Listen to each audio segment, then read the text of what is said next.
saya nak bawa sikit berkenaan dengan isu adalah orang ni, Rafizi membangkitkan isu Sapura. Dia bangkitkan isu Sapura tentang bagaimana Sapura ni tak patut di bail out.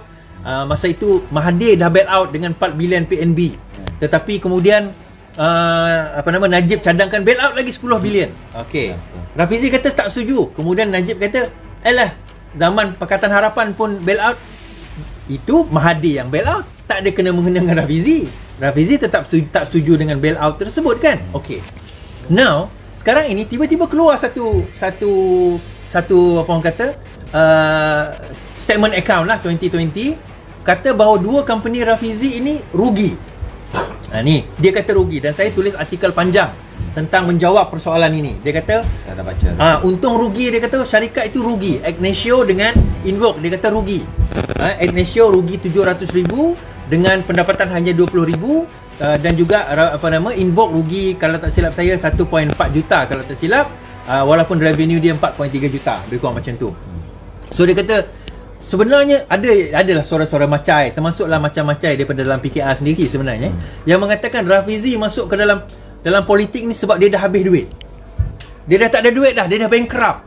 Jadi dia nak cari duit, dia pergi buat balik collection ni. Okey. Saya nak cerita tu, kalau nak baca artikel panjang tu boleh pergi ke page saya Iswardi Morni. Dalam tu kita akan cerita. Saya cerita secara detail lah. Saya cerita secara detail apa sebenarnya berlaku dalam tu Tetapi umum dia macam ni.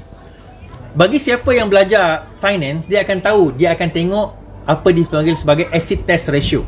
Acid test ratio adalah dengan melihat current asset divide by current liabilities. Itu maksudnya current asset ni dan juga current liabilities. Asset ni adalah aset yang boleh dicairkan dalam masa 12 bulan. Current liabilities adalah hutang yang boleh dicairkan dalam masa 12 bulan, yang perlu dibayar dalam masa 12 bulan. Now, kalau ratio dia itu lebih daripada 1, maksudnya aset dia lebih daripada liability, baguslah company tu. Tapi kalau ratio dia bawah 1, maka company itu mempunyai masalah untuk nak menjelaskan hutang. Saya ambil contoh Sapura pada tahun 2021, audited account dia, di antara current asset dengan current liability, ratio dia bawah, dia 0.6 saja. Maksudnya pada setiap RM1 hutang Sapura, dia hanya boleh jual aset dia dan hanya boleh produce 60 sen. So dia masih berhutang 40 sen. Kalau dia jual semua aset, current asset dia tu, dia masih lagi berhutang 40 sen. Kalau dia berhutang 1 bilion, maksudnya dia masih berhutang 400 juta. Contoh macam tu. Bukan contoh, itu hakikat dia. Nah, kalau kita tengok Invoke, current asset Invoke, dia ada lebih 3 juta. Current liability dia 700,000. Maksudnya ratio dia 3. Saya kata tadi yang Sapura 0.6, maksudnya bawah 1. Tetapi untuk Invoke 3. Maksudnya apa? Dia ada 3 kali ganda kebolehan untuk membayar hutang. Hutang dia contohnya hanya ada 700,000, tapi dia ada 3 juta. 3 juta ringgit. Itu umpamalah kalau kita nak bayangkan. Dia ada tunai, dia ada duit 3 juta ringgit dalam poket, tapi dia berhutang orang 700,000. Kita risau tak? Tak risaulah. Setakat nak bayar tu tak ada masalah. Okey. Tetapi kenapa dia rugi? Itu kita kena faham. Itu income statement. Income statement ni dia menunjukkan performance jualan pada waktu tempoh itu, setahun itu. Dan kadang-kadang kerugian itu banyak faktor. Antaranya, saya tak tengok detail, dan Scrut tu pun yang mana keluarkan data tu tak bagi detail. Antaranya adalah, kalau kita kena faham satu perkara, di mana bila kita amortization, ada hutang, bukan hutang, sorry, dipanggil susut nilai, kita akan tolak daripada situ. Pembayaran interest, cukai bunga kepada pinjaman kita akan bayar daripada situ. Satu lagi antaranya adalah apabila kita baru mula nak naik. Bila kita baru mula nak naik, disebabkan oleh kos, ialah kita punya pinjaman dan sebagainya itu tinggi, maka itu kita akan tolak daripada keuntungan yang kita ada. Tetapi maksudnya di sini, dengan tunai yang dia ada dalam current asset, dia tak ada isu untuk bayar gaji. Bayar gaji dia tak ada isu. Dia isu dia rugi tapi tak boleh bayar gaji. Contoh Sapura rugi dan dia ada masalah even nak bayar gaji. Sebab itu saya kata tadi, dia ada hutang RM100 tapi dia hanya ada duit RM60. Hutang dia RM100 tapi dia hanya ada duit RM60. Tak boleh bayar. Tak boleh bayar. So masalah itu dia hadapi. Now, benda ini bila kita kata dia rugi, kalau kita tengok sebenarnya banyak je syarikat rugi tetapi masih perform well. Antaranya saya sebut FGV. FGV pernah rugi. rugi dan untung itu setiap tahun itu normal. Dan jangan kita tengok untung rugi itu tahun itu saja tuan-tuan. Itu saya kata tak pandai nak baca akaun, tiba-tiba nak tuduh macam tu. Oh, Rafizi sudah bankrupt. Kalau Rafizi tak masuk politik tu pun tuan-tuan, kalau saya tengok current asset, current liability Rafizi tu, dia dah tinggi dah. Dia dah tinggi, dia tak perlu masuk politik pun. Kita boleh kata dia dah kaya lah, orang kata kan. InsyaAllah lah, berduit lah kalau dia tak masuk politik. Tak perlu pun. Jadi itu antara benda yang kita nak kena. Untuk detail perbahasan itu boleh baca di Facebook saya. Dan Rafizi pun dia kata dia akan jawab satu hari nanti. Saya tak tahulah dia akan jawab atau tidak. Tapi saya menjawab ini bukan sebab saya taksub kepada Rafizi lah. Tetapi saya tak taksub kepada Rafizi, tetapi saya benci kebodohan. Dan saya benci orang yang memperbodohkan orang dengan fakta-fakta yang tak benar. Itu saya benci. Kan?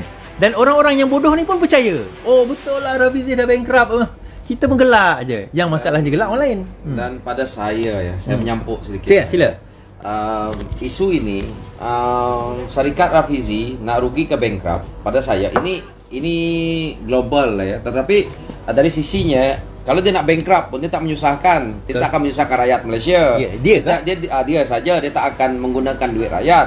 Masalah nih Sapura nak menggunakan duit rakyat. Ini dana rakyat. Ini bezanya kalau kita sebagai rakyat biasa nih, saya tidak pandai angka-angka ya, saya tidak tahulah akuntan apa semua, tetapi dalam pemikiran saya bahwa apa yang berlaku ini, jika pun bankrupt lah syarikat Rafizi, cuma menggunakan duit dia sendiri, dan mungkin kalau dia nak berhutang dengan bank pun tak ada masalah. Dia akan bayar sendiri, dia akan bankrupt sendiri. Tetapi syarikat-syarikat seperti JLC ataupun Sapura yang ada nih, dia memerlukan duit rakyat yang untuk digunakan nanti untuk dia buat pinjaman ataupun sebagainya. Ini yang kita rakyat yang saudara Rafizi Ramli tidak setuju di sini, kerana ini dana rakyat.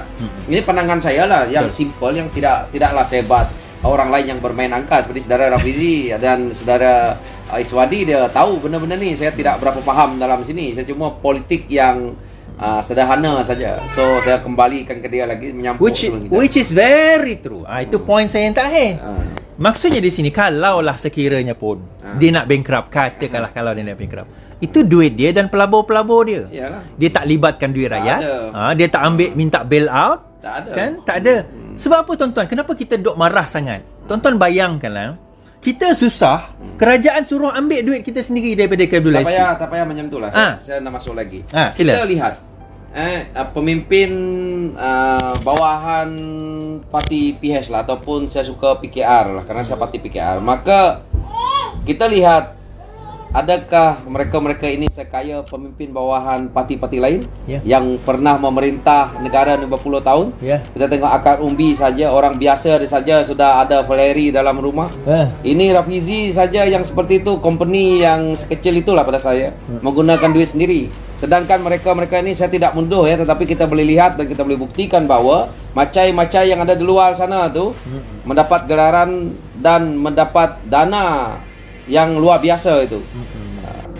Lebih parah, itu duit rakyat yang mereka songlap diberikan kepada mereka ini untuk mereka membuat kerja-kerja, tak kisahlah bisnes apa pun, tetapi sekurang-kurangnya Rafizi membuat satu kerja dengan duit dia sendiri. Itu saja.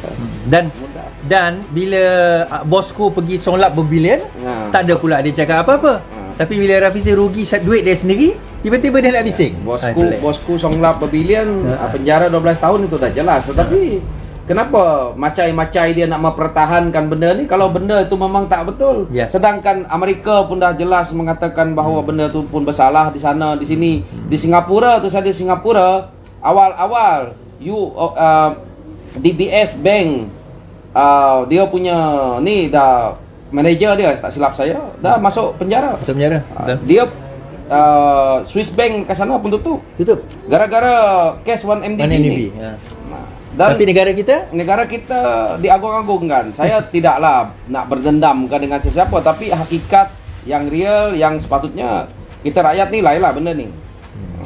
Itu sajalah. Jadi sebab itu kita kata sebagai rakyat biasa, kita kena fikir secara logik dan kita kena faham benda ini secara logik. Logik kita, di mana perkembangan politik negara ini kalau kita tak berjaya fahami dan berjaya orang kata depani dan rasa macam tak perlu, maka pemberompak-perompak dan penyamun-penyamun lah yang akan menguasai negara kita. Okey. Habis kat situ cerita tentang yang Rafizi. Saya rasa clear lah kot. Tak ada persoalan lah bab tu kan. Kalau Rafizi itu duit dia sendiri Tidak lah. payahlah petikaikan syarikat Rafizi yang sekecil ini tu. Baik petikaikan syarikat-syarikat orang yang memerintah 60 tahun ni. Daripada Perlis sampai ke mana? Sabah. Belum cerita orang-orang Sabah yang kaya tu kan. Habis balak-balak semua dicuri tu tak ni lah kan. Tak maulah merepek. Okey itu kita habiskan di situ. Habiskan situ. Okey.